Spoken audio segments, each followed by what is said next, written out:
Hello, you brilliant disasters. Buckle up because today we're tackling a hot mess of a topic. How to reprogram your mind for positive thinking. If you were the kid who knew all the answers but now can't figure out why you're eating chips for dinner alone, this one's for you. This is an audio recording with subtitles because you're smart enough to multitask, right? We're diving in with laughs, truth bombs, and zero judgment. Hit that subscribe button and let's unravel why being a brainiac feels like a cosmic prank. Go time!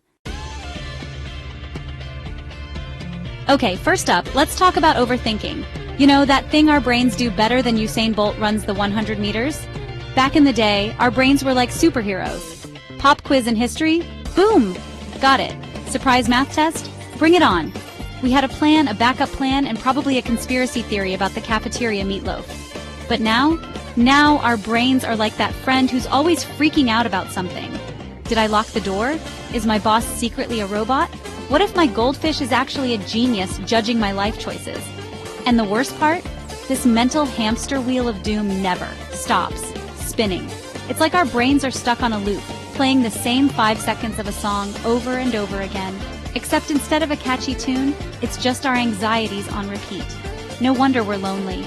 By the time we've finished analyzing every possible outcome of a text message, the person who sent it has already moved on with their lives. Someone needs to slip our brains a chill pill or at least teach them how to Netflix and chill. Let's be real, fam. While other kids were out there mastering the art of dodgeball diplomacy or flirting with the finesse of a young Leonardo DiCaprio, we were busy acing spelling bees and correcting the teacher's grammar. Who needs friends when you have the periodic table memorized, right? Spoiler alert, everyone needs friends. Fast forward to adulthood and we're basically walking, talking, awkward turtles. Small talk? More like small talk torture. Someone says, "Nice weather we're having," and our brains short circuit. We're all like, yes, the atmospheric pressure is optimal for... Anyone want to discuss the socio-economic implications of climate change? Crickets. We're lonely because deep down we're still waiting for someone to challenge us to a trivia showdown or bond over the latest scientific breakthrough. But until then, we're stuck trying to decipher the secret language of emojis and pretending to understand sports. Send help.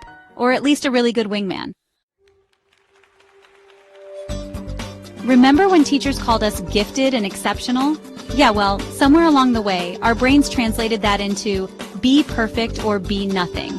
And now we're adults who are terrified of failure, paralyzed by the thought of not being the absolute best at everything we do. Want to see a perfectionist spiral? Watch us try to choose an outfit for a first date.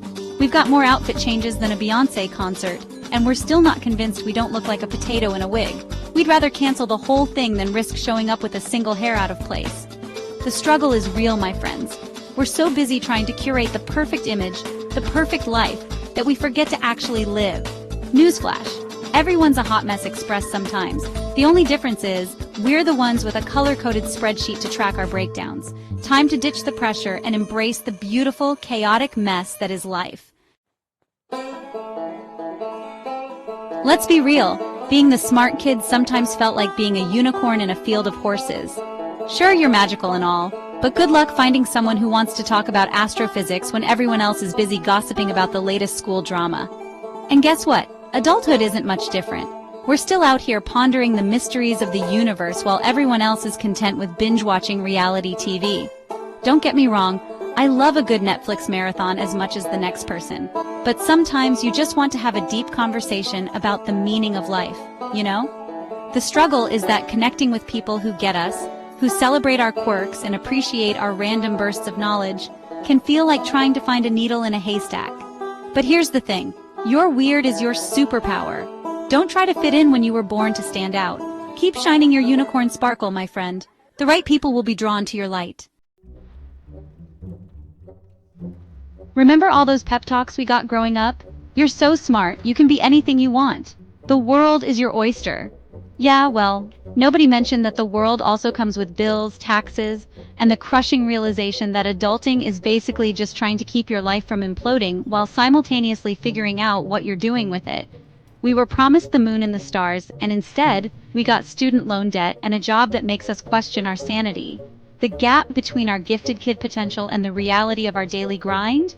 Yeah, that's one lonely and confusing place to be. Here's the thing though, nobody has it all figured out. We're all just winging it, trying to make the best of this crazy thing called life. So next time you're feeling like a fraud, remember that you're not alone. We're all just trying to survive out here, one existential crisis at a time. So why do smart kids end up lonely and struggling? Overthinking, social awkwardness, perfectionism, not fitting in, and a reality check that hits like a rogue shopping cart. But listen up, you legends, you're not failing. You're just extra in a basic world. Ease up on your brain, embrace the mess, and find your people, even if it's just you and a pizza for now. You're still the kid who crushed it, and that's fire. Drop in the comments. Were you a smart kid? How's adulting treating you? Like, subscribe, and let's keep laughing through the madness together. Catch you next time.